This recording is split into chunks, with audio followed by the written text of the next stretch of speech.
We'll call the meeting to order. District 518's meeting. Roll call. Let the record reflect all board members are here. Recognition of visitors and guests. I don't have any special recognitions. Welcome all guests who are attending.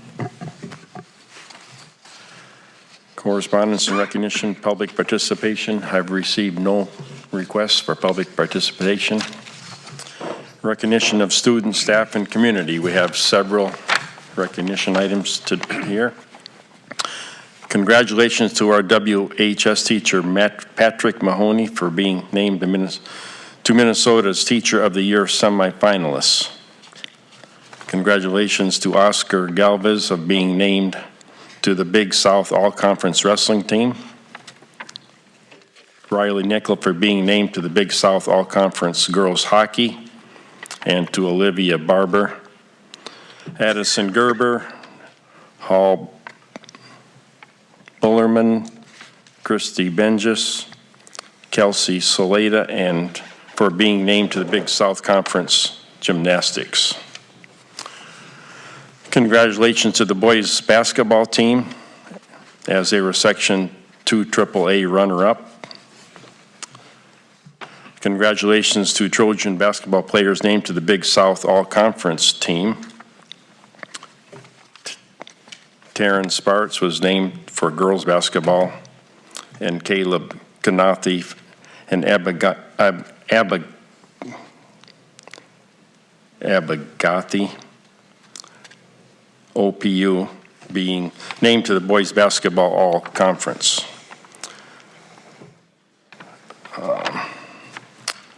Micah, no, that wasn't Micah, it was Kaylee.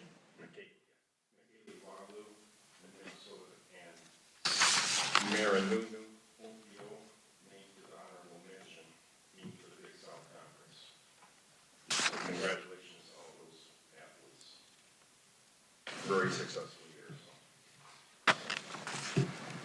Moving on to the approval of agendas. The consent agenda, we have a addition, 4.319. That is to approve appointment of Emma Oslin as interventionist at the middle school effective August 14th, 2023. That's an addition to the consent agenda. So we need a motion for the consent and main agendas. I move approval of both the consent and main agenda with the addition of 4.3.19. Second. Second by Tom.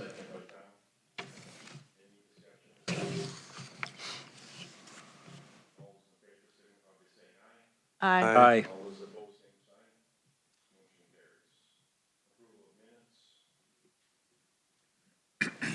minutes. I approve. I make the motion to approve the minutes. Yes. I'll second that motion. Motion by Tom, second by Steve to approve the minutes. Any discussion? All those in favor of the motion, signify by saying aye. Aye. All those opposed, same sign. Motion carries. 4.0 consent agenda, approval of items on the consent agenda. I move approval of the items on the consent agenda. Second.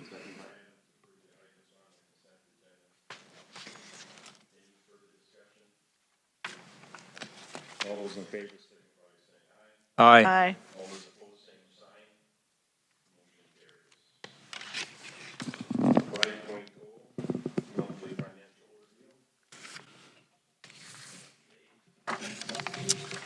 review. You should have the revenues and expenditures report through the end of February. So we're about 2/3 of the way through the school year. The revenues are running just slightly behind where we were at this time last year. And the expenditures are running a little bit ahead. A lot of that is due to the community ed building construction coming out of the general fund. And that project is near completion, so that's pretty well spent out. Otherwise, there haven't been any unusual or extraordinary expenses or revenues.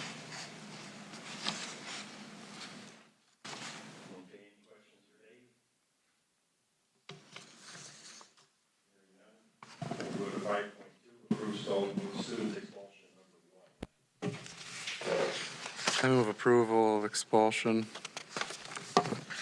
Second.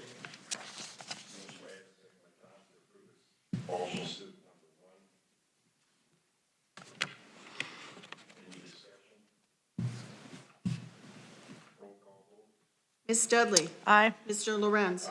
Ms. Shute. Aye. Mr. Prinz. Aye. Mr. Bloom. Aye. Mr. Schneider. Aye.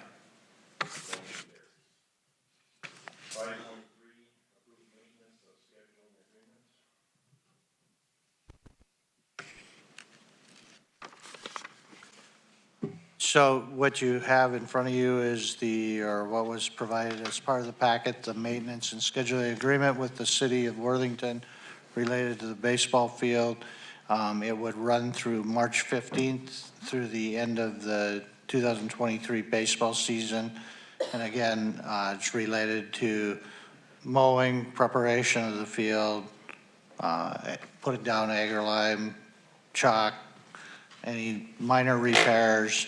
Total cost, $10,600. And the operation committee reviewed this, recommended approval.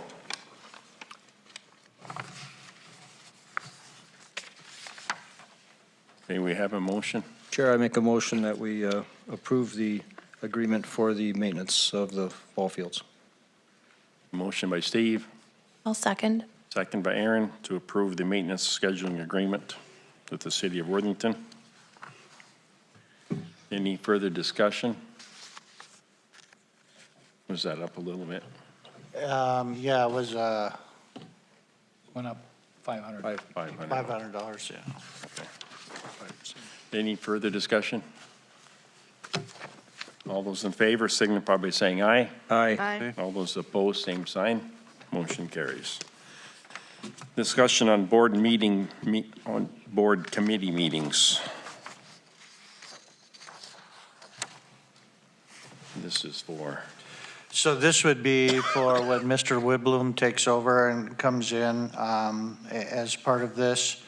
Currently, Mr. Lorenz is serving on the instructional committee and the license negotiations committee, meet and confer. And then Mr. Schaefer was serving on communications committee and district technology committee. Probably the communications committee, I would probably say is not where we would probably want Mr. Woodbloom, but as far as if you want to do some other adjusting or changing or whatever, you could do that as well. I would probably suggest that you include him on the instruction committee, but the license negotiations, probably Mr. Lorenz needs to stay on that one. Other than that, the rest I'll keep my mouth closed. Would it be appropriate to take Erin out and instead of alternative, make her one of the communication committee members then? I would be fine with that. okay, so Aaron will be on the communications committee? Is that what it is? She's an alternate. I just say take her off as alternate and then have her as the full member. And I Okay. don't know if we really need an alternate at this point. I think we had her on there because of Brad's, kind of finishing out. Yeah. I also suggest that we put, I don't know, did you mention the technology committee for, I didn't mention that. okay. I think maybe we should put him on, Matt will go in instructional, Matt, right? yeah, put Matt on the technology committee also instead of Brad. Okay. I'd make a motion that we establish the committees with the instructional committee as being Matt and Joe Lorenz remaining on the licensing, and the meet and confer be Matt, along with technology committee members for Matt, and then Aaron being the new member instead of the alternate on the communications committee. That's my motion. I'll second that motion. Was I the alternate for technology then?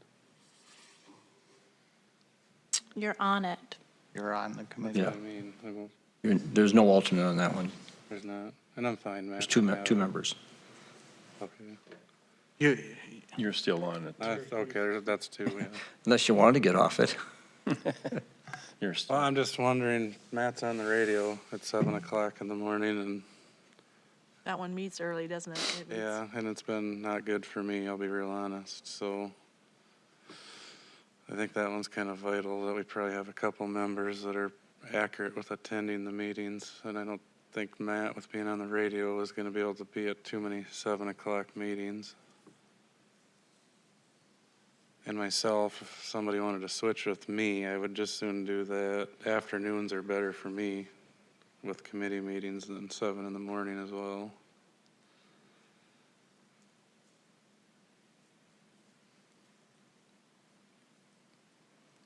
So you need another person for communications, you're saying, Well, the technology, or technology? Technology.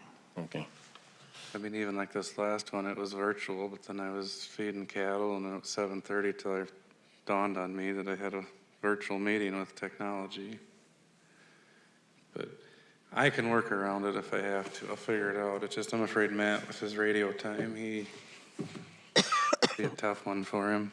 Who's the alternate then on that one, technology? There There's There not. isn't. wasn't one. Oh, you can put me down as an alternate if you want to. You want to put him down as the member? Do you want Would you like to be the Want member? to be the actual Don't member? care. How often you meet? Once a month. That's fine. Is there a committee? Okay, whatever, that's fine. Is there the option to maybe move the technology committee to later in the day? It's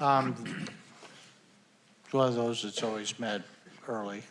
It's always an option. That's something you need to bring up at the committee meeting. I'll just try and, I gotta get better with setting my calendar. I know the feeling. Yeah,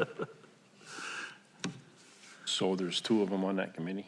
Correct. So Tom and myself, yourself, if you're willing to, I'll stay on it. I'll get it nailed down. So you and I are the only ones then? Yeah. Okay. Now, is there a committee that, because Matt would only be on one committee, most of us are on what, 2 committees? Well, this means he wouldn't be on any. So we should. Is there anything on there that looks more enticing, John, in the afternoons for Matt, that somebody would maybe switch or let him be a part of?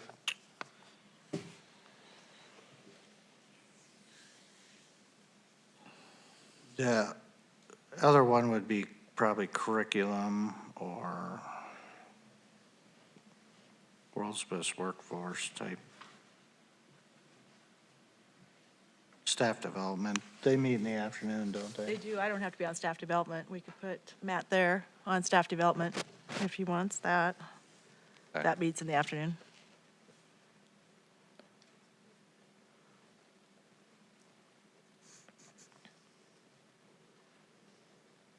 You could put him there since Lori's all right, but Steve's motion then would need to be amended. Yeah. To make, I amend my motion with those changes. Okay, so Matt will go on district staff development and I'll go off. Okay, And Tom will go on the, in place of Brad on the technology committee. Is everybody clear? okay, everybody got their assignments? We're going to get an updated list then? Correct. Lisa can send a new updated, she'll send a new updated list out. Okay, Steve's motion as meant or changed as he presented it. Any further discussion? Is this a voting item or not? Do we have a second? I second it the first time and I'll second it the second time Okay. with the change. So you got to vote on the amendment and the motion. Okay, we'll vote on the amended motion. Any discussion? All those in favor of the amended motion signify by saying aye. Aye. Aye. All those opposed, same sign. Motion carries. I will vote on the motion as amended. Any further discussion? All those in favor of the motion signify by saying aye. Aye. All those opposed, same sign. Motion carries. Okay, Lisa can send the update out. Okay. 5.5, approve Achievement and Integration Plan and Budget. This was presented to the Operations Committee. Ms. Johnson presented the information related to that, and they're recommending approval of the plan and the budget.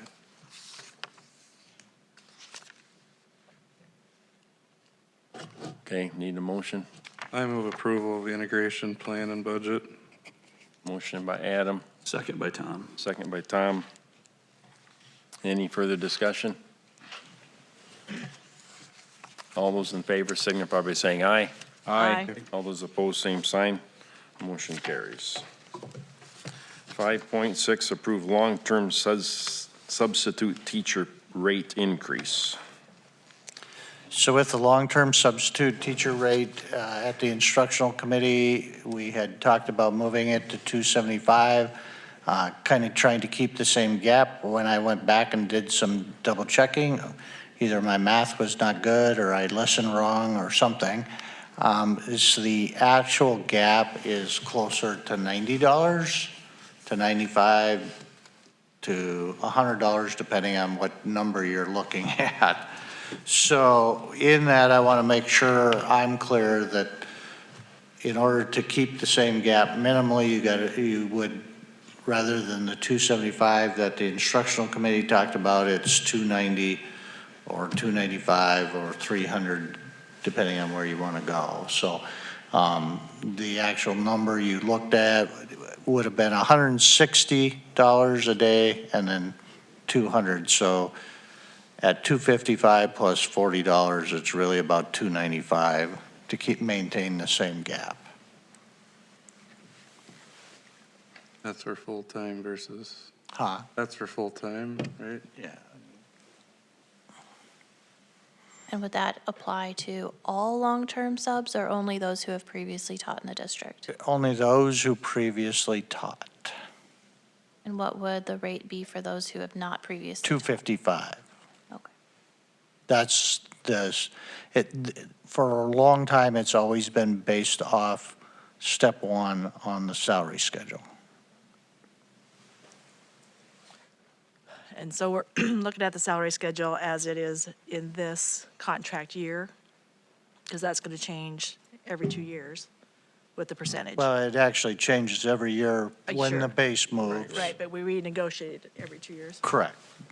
Is it So- something that we shouldn't tie to that and make it a set amount above the sub rate? Or is there a reason to keep it tied to step one, the teacher contract? That's historical. That's what it's been. Okay. You can go to pretty much any district, that's where it's at. Eventually, however many years, it'll catch up. But again, if you move the sub rate, that will change again in the future years, but Most of these teachers are, most our long-term subs are former teachers, Yeah, but they're- not always. but they're experienced teachers too, which should give some credit to. Absolutely. And we're going off the first year of the contract, which doesn't do any justice to the longevity they have as being teachers for many years. So I don't think we're out of line of going to the new 295 area. I'd make that motion that we go for experienced teachers, long-term sub rate of 295. It'd be the long-term sub-rate period, 295. And in your motion, effective immediately? Effective immediately, yes. Just want to be clear. Second. Motion by Steve, second by Tom to set the long-term sub-rate at 295. Okay, and that's for experienced teachers only, or retired teachers? Retired teachers from from- our district? From our From district. our district, or any district that, Well, retired teacher from our district? retired teachers from our district, yes. Okay. And otherwise, it's at the 255? Correct. And it's for long-term only substitute, and it's Correct. not 1 day at a time. And then as we renegotiate step one, it'll change. It doesn't have to. It'll have to be reapproved. The long-term sub rate will change, not necessarily what So it is tied to the first year on this, on the contract. Correct. Has been, that's been past practice for years. So and that gap will stay the same unless we change the subrate for, Correct. that's not long-term. For the short-term sub, yeah, or day-to-day sub, okay. Okay, yep, got it. Everyone clear on the motion? We have a motion and a second. Any further discussion? All those in favor signify by saying aye. Aye. All those opposed, same sign. Motion carries. 5.7, approve first reading of policy 516.5, overdose medication. So this policy is really related to having Narcan in the school district, which is a drug that effectively will treat overdose of other drugs. It's not a required policy, but many districts are looking at that. The legislature is talking about that as a requirement. This policy is kind of out in front of it because there's a number of there's many people that are concerned in our district that believe it should be in place, including myself.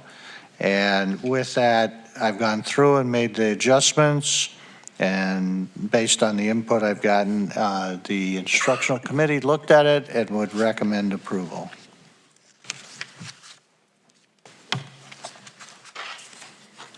I move to approve the first reading of policy 516.5. I'll second the motion. Okay, motion by Tom, second by Lori to approve the overdose policy 516.5 for the first reading. Any discussion? I noticed that on page 3, paragraph 4, when it talks about the crisis team determining the type and method of training and identifying staff members, that paragraph seems pretty vague, and I'm not sure if it's intentionally vague, giving leeway to the crisis team, or whether perhaps we would want to provide more parameters to the expectations of the type of training, or how many staff members per building should be trained, or things like that. Realistically, in most of our buildings, it'll only be the school nurse or their backup person. So there really will only be probably 2 people to ensure or 2, maybe 3 at the very most, so that we ensure we have somebody in the building. And it will be in a secure location, so it will be limited access for people. Okay. So there's a little intentionality to the vagueness. Okay. Okay, we have a motion and a second. Any further discussion? All those in favor signify by saying aye. Aye. All those opposed, same sign. Motion carries.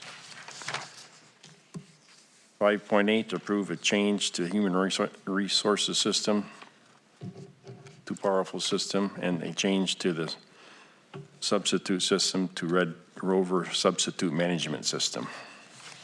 So with this, the Operations Committee did review this. We did take a look at the one piece that was in there that was removed, which was the Spark Hire video interviewing, along with the implementation and integration piece. So the cost did go down from where it was for the annual cost, which is $50,441.11. There is a one-time, there are costs related to one-time implementation of this that total about just a little over $29,000.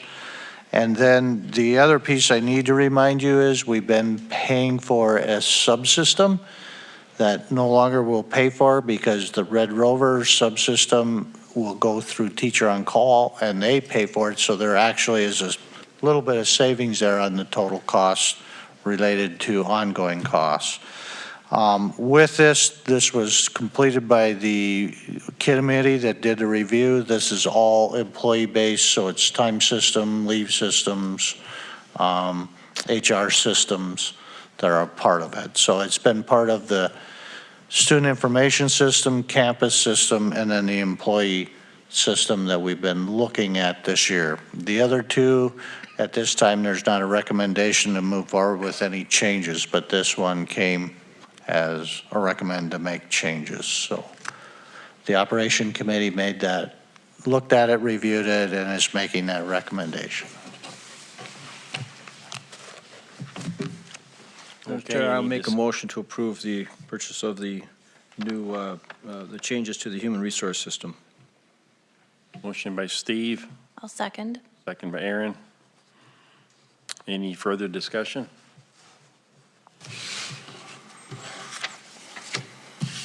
Hearing none, all those in favor signify by saying aye. Aye. All those opposed, same sign. Motion carries. 5.9, discussion on athletic additions to Grailsheim campus.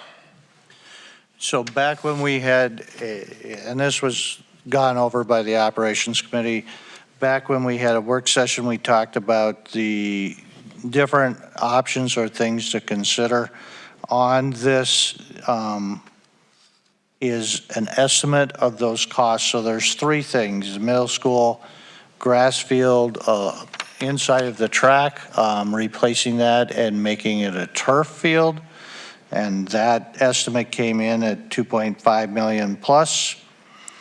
There was the construction of 2 soccer fields at the Grailsheim site. And that cost, well, excuse me, I got to back up.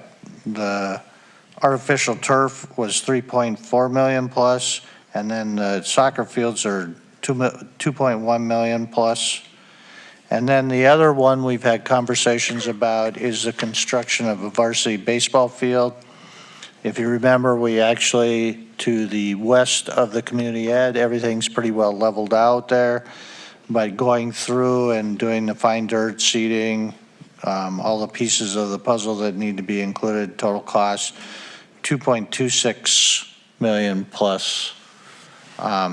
Those were the numbers that are there. Any of these projects the board would decide to try and move forward would not be this summer project. This would be a next summer project. There's no way to plan, bid, and get everything done. So at this point, it's a conversation between the entire board and the future direction you would like to see on either one or all of these projects, so.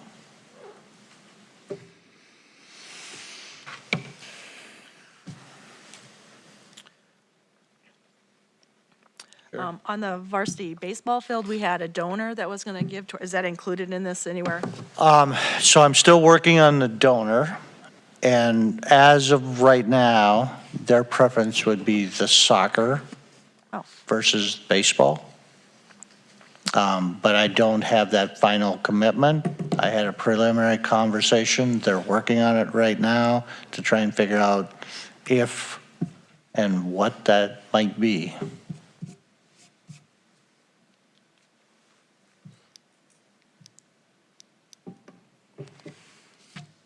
Sure. Steve? I think to keep things moving on the middle school practice field and that field out there from natural turf to artificial turf would probably be a good investment. Right now, the use of that field is quite extensive, and keeping grass on that field is almost impossible to have any quality of field there. And that by making it into an artificial turf field, I think that would allow for a lot the use to continue to take place, but also have a quality field that people could make use of. Here again, it's identified as a practice field, but that actually gets used for other things besides practice, and it does get a lot of extensive use. So I think it'd be worthwhile making the investment in that field and moving that forward. As far as the soccer fields, I think it's a good investment, but if we have somebody that's thinking of donating, I think being a donor and stuff or a sponsor for that part of the cost or all the costs, I think it'd be good for us maybe to keep that on the list, but maybe wait and see how that develops and see what our costs would be on that. As far as the baseball field goes, we have a field that we've put a lot of money into, new fences, new lights, new bleachers and stuff. And I think it's worth looking at the need for additional baseball field space, but I'm not sure if I'm ready to move ahead with a baseball, a new varsity baseball field at this point, but I think it's still something we maybe should have some more discussion on the need and use of that particular field.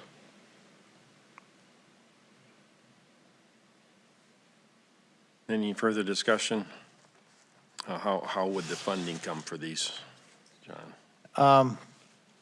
I mean, do we have? Some of it, well, I haven't looked at the funding options. I'll be honest. Some of it potentially could be long-term facility maintenance, but again, that might be limited. The other part would be either assigned or general fund dollars, more than likely. What about our other topic we were discussing? Hockey? Yeah. At this point, it's kind of sitting there. There's some work being done on that. And again, that information will come later. And again, part of that conversation was to have a work session, to have further conversations in the end of April. And hopefully by then, maybe I'll have some information on a hockey facility. Now, the hockey facility would probably be what I'd term a joint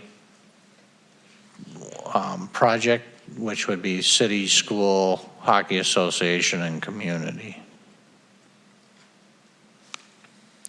Because the estimates I have, which are really rough, that's why I'm not even going to throw those out, but that's a high-cost item. Pete or Tom? So part of the funding is going to come out of general fund for this project then? Well, yeah, it could come out of general fund, it could come out of the assigned account, depending on what's left in the assigned after all the projects. I guess my concern is right now, we're talking renewal referendum in '24 for operating. And at the operational meeting, you were saying a bunch of mandates might come through if they get passed. It's going to cost the school a lot more money to fund schooling. I feel we should hold off on all these projects and let's see what happens with the referendum and the legislative. Because I feel that the education in the classroom is probably more important than athletic fields right now.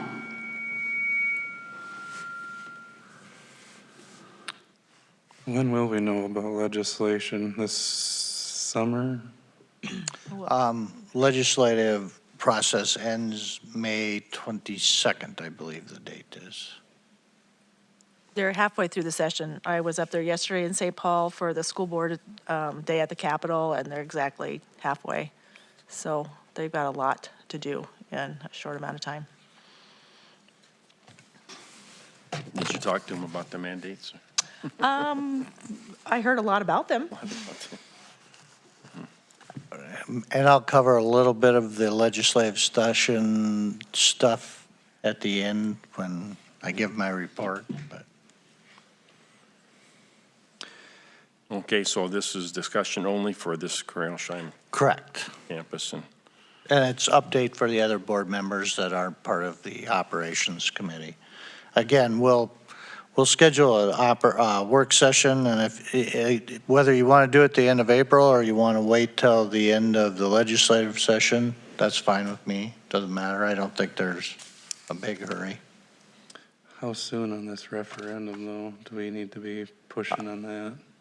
Well, if you're going to do it this fall, to be honest, we haven't done anything. If you're going to do it this fall, we'd have to do it, in my view, right after the legislative session, so we know where things land.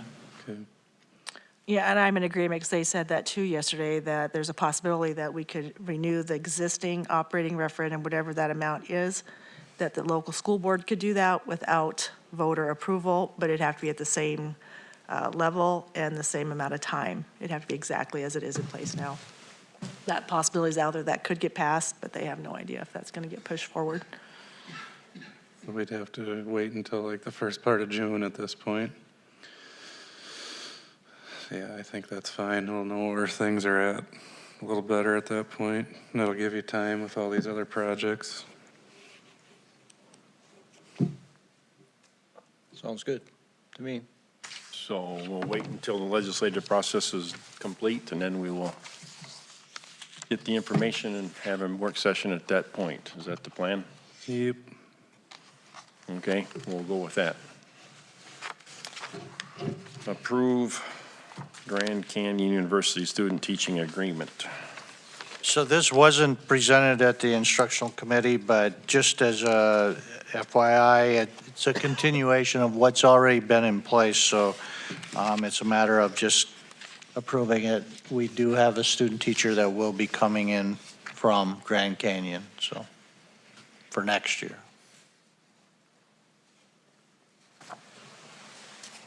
Okay, we need a motion. I so move the motion to approve the Grand Canyon University Student Teaching Agreement. Motion by Laurie, Second. second by Adam. To approve the student teaching agreement with Grand Canyon University. Any discussion? All those in favor signify by saying aye. Aye. All those opposed, same sign. Motion carries. 5.1, approve to delegate old social studies textbooks as surplus property. I make a motion to declare it surplus property. Motion by Steve, Second. second by Tom. Any further discussion? Chair? See. Does anybody ever buy these textbooks, or what do we end up doing with them? Do So- we get buyers?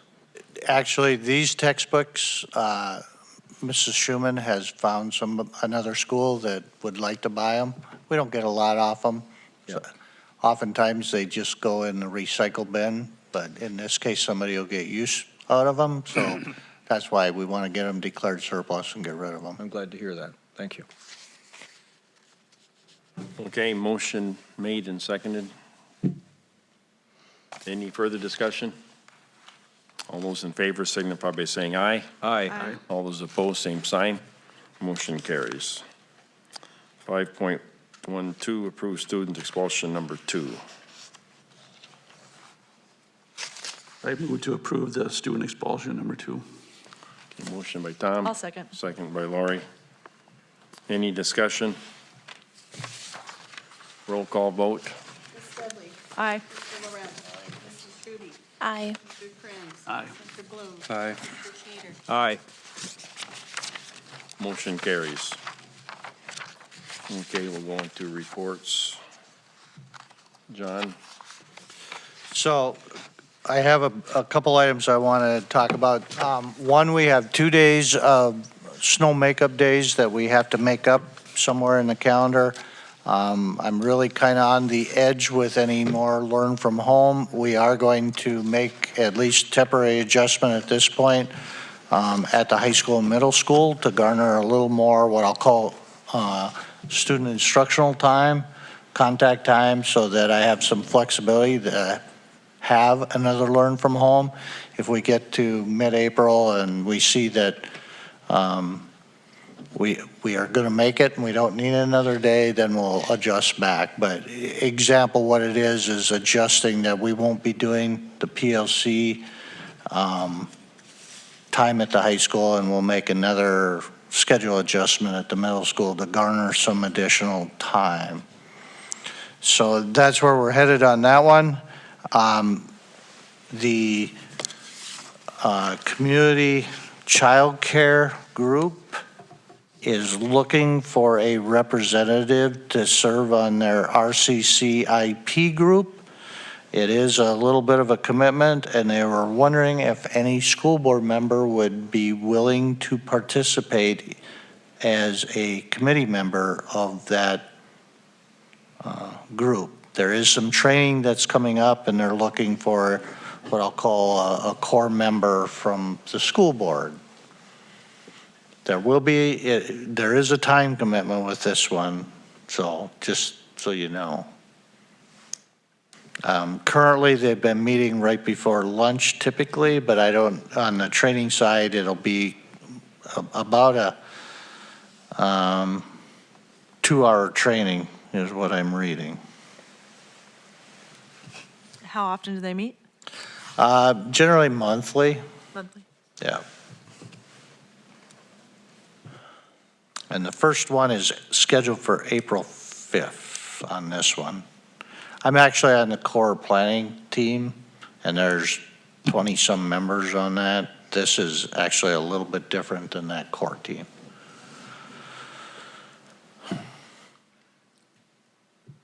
Would that be a good committee for Matt? You could recommend him. Well, he's not on a here. lot of committees, so Put I him thought on this it. might be an opportunity for him. Yeah, it would be. He's not here, he's on. I can ask him. Okay. If Unless somebody nobody else else wants is to interested, volunteer. I'll ask him. Matt, if you're watching, you're on the committee. I think give Matt the opportunity, and then if I could do it, or Aaron, do you have interest in it, or are you too busy? While I'm interested in the subject and think it's an important one, since I just added a committee to be on the communications committee, I think I'll have to pass due to time constraints. I'll consider it, but please ask Matt first, though. All right. I'll see him in the morning. Okay, that's right. So the other one I wanted to bring up before I get to the legislative, the legacy wall. We have roughly about 12 people right now. I know there's some other organizations, businesses, and individuals considering, but I wanted to bring it to your attention and make sure you consider it, as well as promote it to others to participate. So again, remember, it looks like this. The lowest number down here, I call them bricks, but they're really granite pavers. And again, not the pavers that disintegrate, it's granite, so they're there forever. The first level is 500, the mid level's 1,500, and the top level, which are 2x2 granite pavers, those are 4,000. So it's one of those that if you go by year, it's a pretty small investment, but it looks like a big investment right up front. So anyway, I wanted to bring your attention, remind you, and hopefully inspire you to consider. Who's the contact for the school district for information on this, in I case somebody can- who's watching this would like to find out more about it? So if you would like to find more or want to get a paver, you can contact our communications coordinator, Ann Foley, and she would be happy to work with you on this or provide you with the necessary information. And it's out on Facebook, it's in the chamber newsletter, she's got it out there. And we actually have a tentative deadline of April 1 for this first round. If we don't get enough, we'll probably have to extend that, but just FYI for you. So contact Miss Foley, and she'll be happy to help get you signed up and take your money. The last one I want to mention, I did put a handout by your sheet, and it's the legislative summary. A number of schools participated in providing a cost estimate of the legislative items out there. This is broken out by each of the current areas, such as TRA's 60/30 plan would be a cost of $153 per ADM. Things like health insurance is $402 per ADM. Added prep time is $505 per added ATM. So if you're looking at the overall cost when you start adding this up and how it figures up over the 2 years, even when you take off the added revenue, it's $1,373 per pupil unit. When I take that number times our pupil units, in order to balance our budget, if all this legislation passes, now I'm saying if all of it passes, and this probably isn't even a complete list, it would mean in our district over a $5 million reduction just to balance our budget. So when Mr. Prinz brings up the idea that there's a lot of costs tied in the potential legislation, he is definitely not wrong. And there are some of these things that infringe on a school board's managerial rights. And I said it early, and Kari managed to put it in the paper. There's a lot of crazy going on, and some of this is common sense did go out the window, in my view. So some of this is extremely unaffordable for school districts, and thank goodness our district financially is pretty sound, but it's still going to be a major issue for this district. And I can't imagine a school that is on the verge of SOD, how quickly they won't be able to pay their bills. So this is not, all this legislation, if it were to pass, is not a bright spot, even though they're talking about providing additional historic funding. So I'll leave it at that. I could say a lot more, but I just wanted you aware this legislation, this legislative session with everything that's been proposed is just playing wild with costs. And that's the end of my report. Mr. Chair, could I just insert here, just because I was up at St. Paul yesterday, and we're not the only school district. There was probably, with superintendents and school board members, the room looked like maybe 80 people up there, and everybody was talking about what this would do to their district, and, $5 million upwards to astronomical costs on that. The positives were that on the formula, the 5% and 5%, they think that that's going to go, or at least close to that. And then some on the special ed cross subsidy, they're hopeful still at that 50%, but they're going to push it at 75, so we can get some relief there. But yeah, we're not the only district. So MREA and MSBA is hearing us, and they're lobbying hard for some of this not to pass because it's just unaffordable, especially if they're unfunded mandates. So we'll see where it goes. Question for John. John, on the, one of these here is the minimum wage part of it and stuff. Was there any estimation made in what, by raising the minimum wage up for those that would be brought up to a higher schedule, what that does to the schedules that were above that? Obviously there's always a graduated change in salary based on many factors. If you bring someone up to $25 an hour and somebody's at $25.50 and there used to be a $2 or $3 difference, is there any cost of that showing that that's going to push the other salaries up higher besides to offset that? Based on what I know closing about of the the gap? legislation, they don't address a salary schedule. And again, that piece of the puzzle would have to be negotiated. Is there going to be a step schedule after that, or is this just where it's going to be? Well, I was talking about their salaries. I was talking about other employee salaries that aren't impacted by this directly. But if you were making $2 or $3 more an hour than somebody else, and all of a sudden they're making the same as you, there's a reason why you're making $2 or $3 more an hour. Usually it has to do with risks, education, other types of factors that you use to set salaries. And so I have a feeling that if that changes, then it's going to push other salaries further up too. So it's not going to just be affecting the lower salary people. It's going to have an impact throughout the whole pay schedule to offset that change at the bottom. Oh, absolutely. It doesn't just end there. It goes all the way through the system. Yeah. It would go to the negotiations Yes. table, is where it would end up. I got a question for John. With the, Tim signing the free meals, free dinner and breakfast, how does that affect the school district? Well, so from the standpoint, all kids will eat will be good. The problem's going to be there's still the requirement of filling out free and reduced in order to, so we're going to have to work to get every family to fill out free and reduced so that our compensatory ed does not drop off. We're at a hold harmless based on what they're promoting now for a year.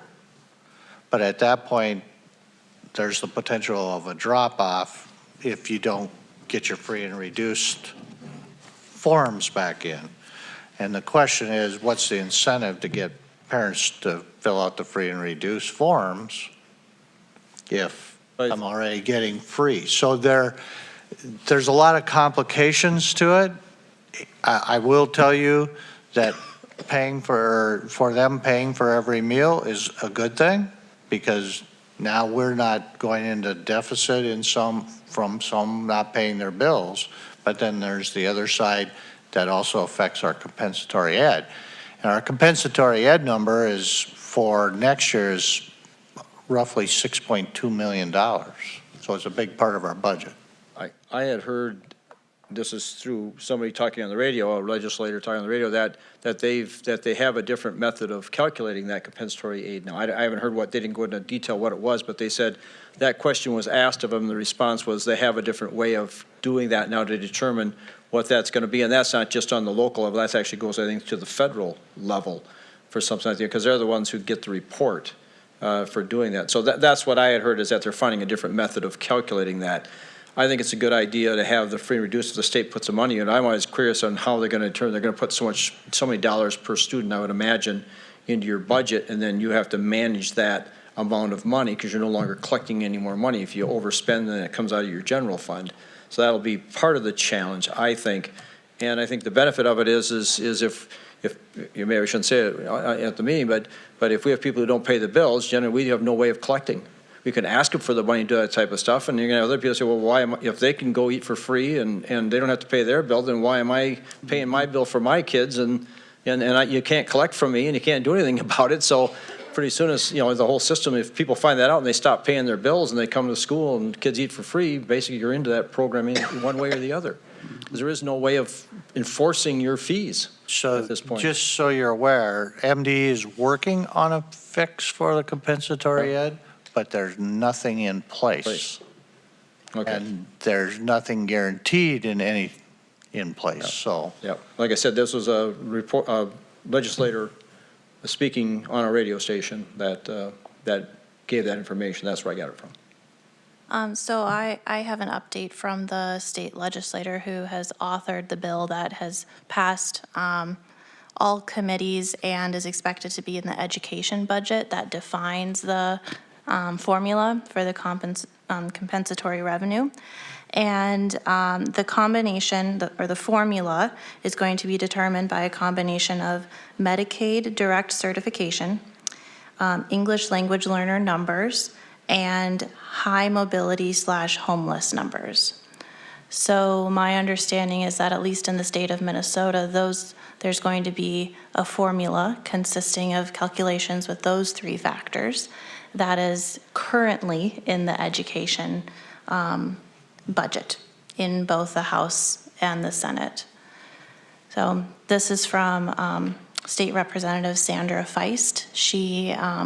She's an attorney in the Twin Cities area, but is very familiar with Worthington. She was here actually in this room a couple of months ago and gave a talk to the social studies department. So she's familiar with our school district and is certainly all ears if there's specific comments or concerns that our school district would like to address. Okay, thank you. Anything else, John? Nope, that's it. Okay, we go to instructional committee, It's all been covered, yep. open covered. Operations, That's the same for the Operations Committee. We went over everything we talked at the meeting. okay, any other reports? We have a work session item. Yeah, so basically, I put in April, but based on the conversation tonight, we'll probably be talking moving that till after the legislative session. Right. So that'll be probably first part of June. We still be planting beans yet, John? That way you can get your farming done. Hopefully, right? Okay, any further business? Yeah, I've got something I'd like to talk to you guys about. And I'm glad Josh is here. I mean, we've had some recent activity. John knows what I'm talking about. And I started talking to a few high school kids. I guess my big concern, and I didn't realize it was this big of an issue, but it must sound like bullying is becoming pretty major in our school district, and we're gonna lose some kids over it. And we've had some kids go to Sioux Falls over it. And after talking with some of the kids in our high school, I would like to look into this whole bullying factor and what our rules are, how much more stern we can get on our rules. I think some of these kids just get by with a little pat on their hand and they go right back at it. I understand the social media aspect we can't do nothing about. I would like to if it's proven that they're on social media doing stuff that we could do something. I don't know if that's available, but I don't think it's fair to our district to be losing kids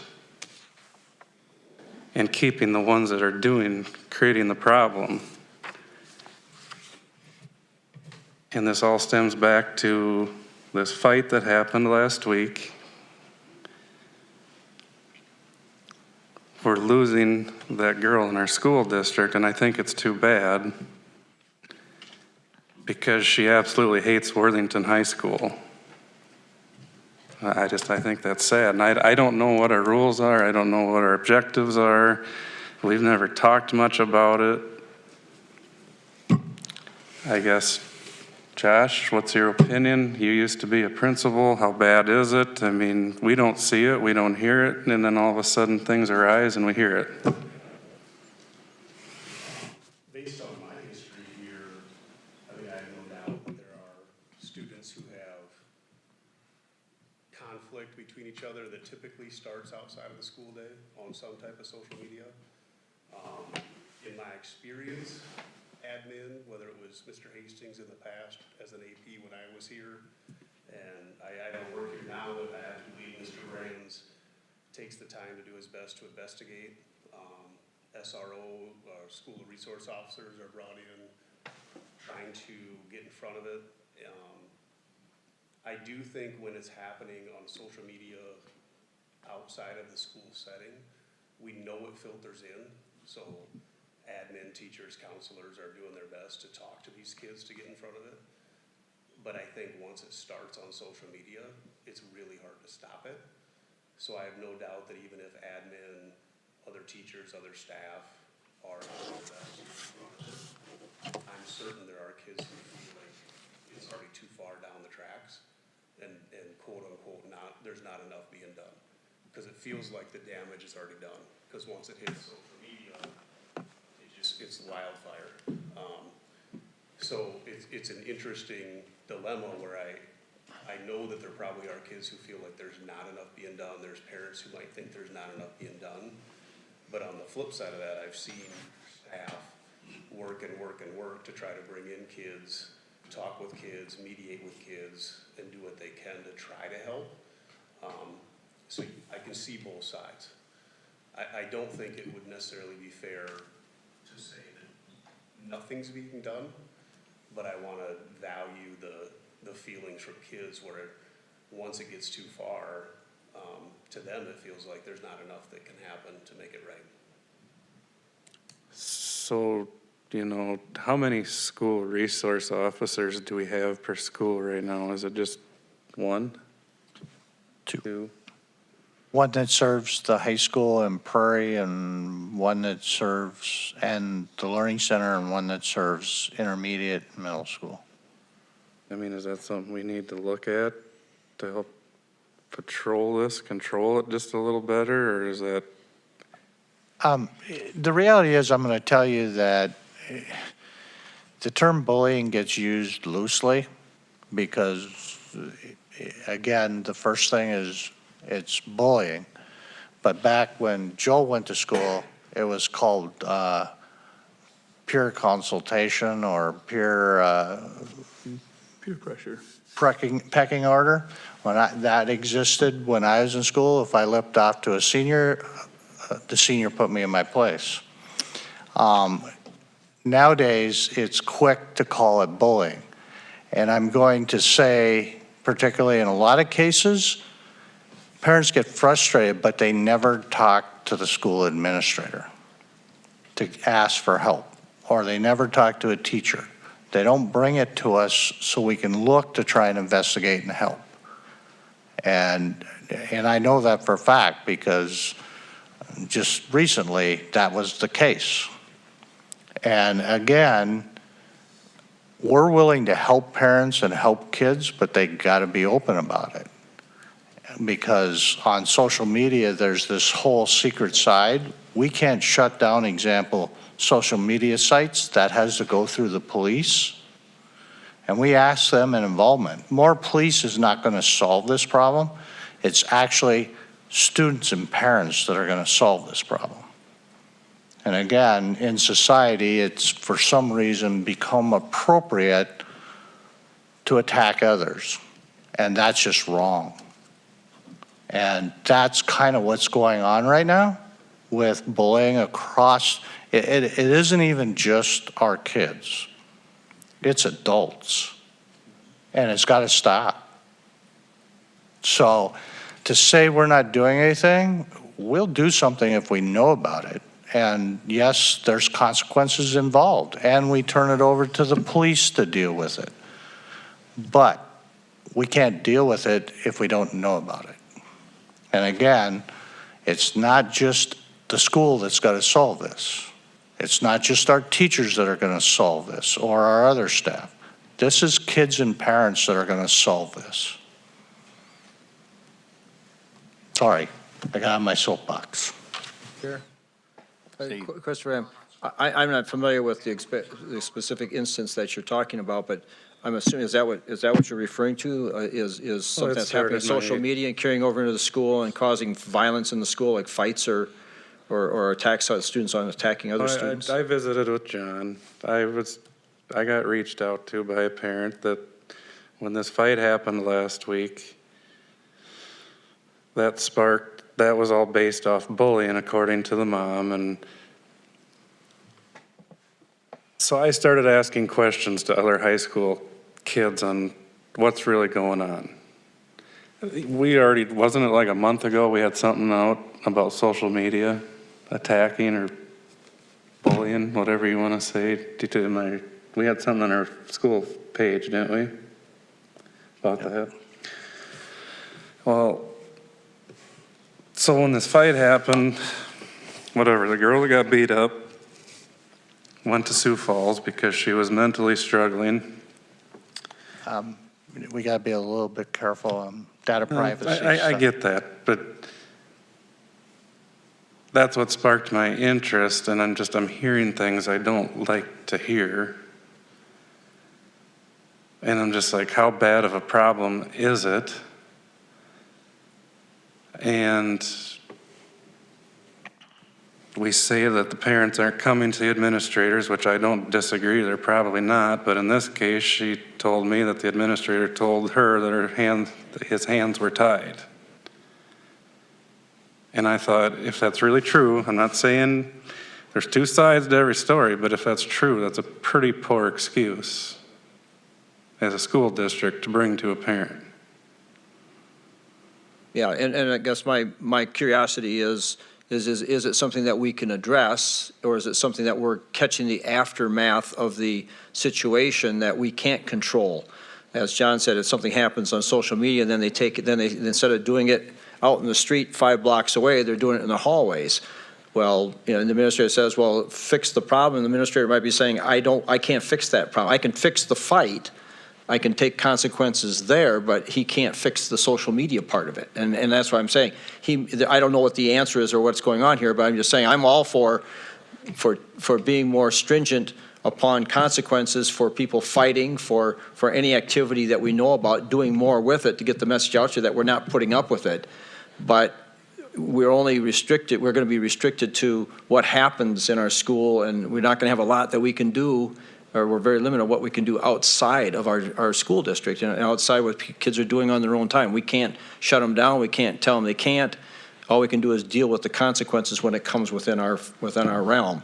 So I agree with you. I'm all for taking a look and saying, hey, are we being fair, and are we being strict enough with our discipline to address this when it happens?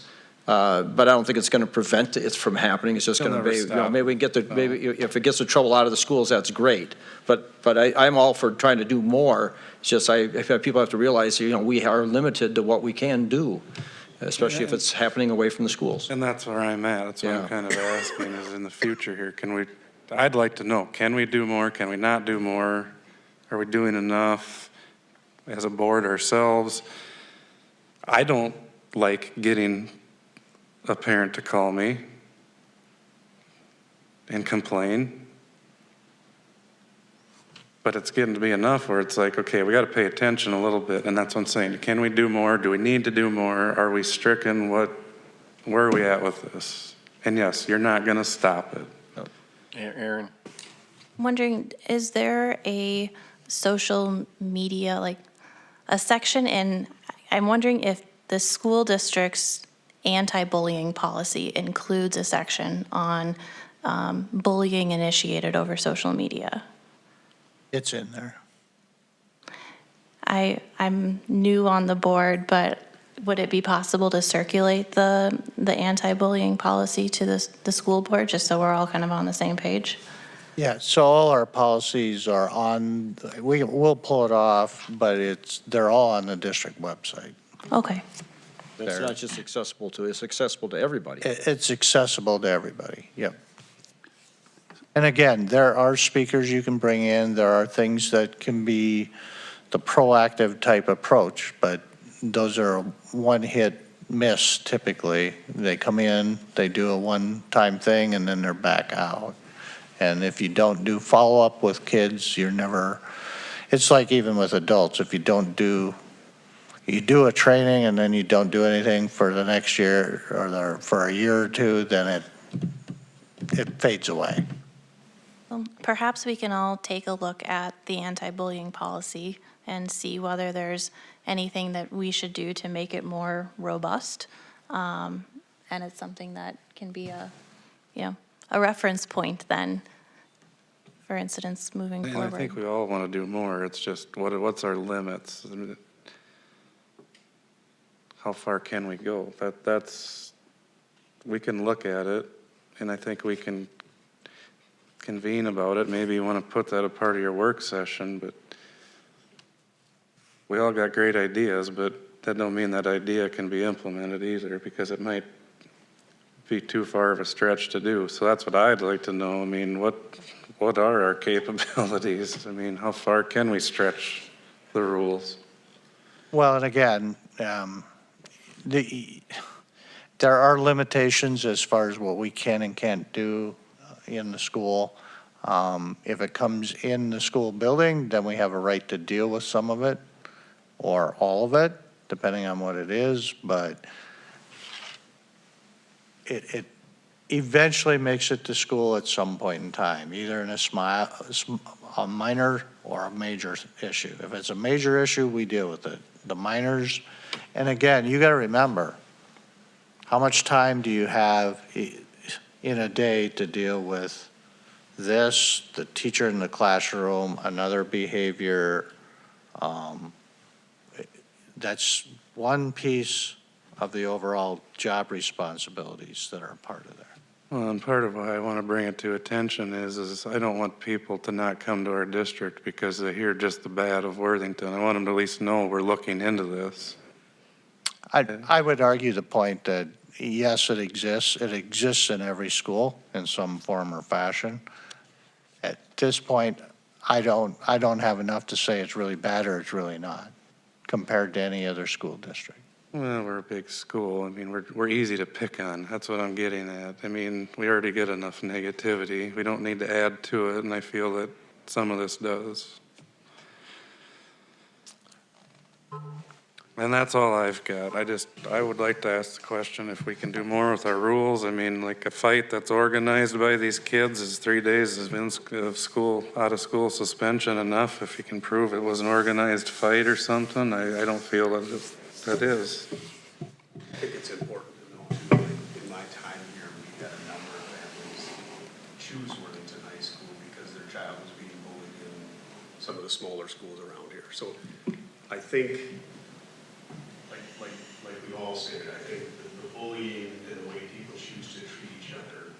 has gotten to a level that's clearly unacceptable. Can we continue to get better at it? Absolutely. Are there situations where families are gonna feel like this perception of Worthington might be one? I don't know if it's where I want my kid to go. I recognize that. I do think it's important to know that we have had a lot of scenarios where we have families from other districts choose to come here, and their child kind of finds their group, finds their social network, finds their club or activity, and then they begin to thrive. So there's something to be said about that too.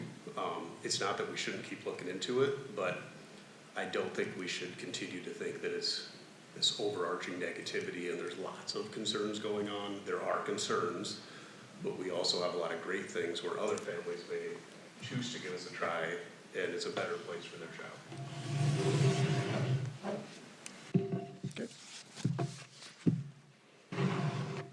Okay, any further discussion on the other business? I think we can surely look into it further and get some answers to what we are doing, what we could maybe do better, so. Any other business? If not, we'll call the meeting adjourned.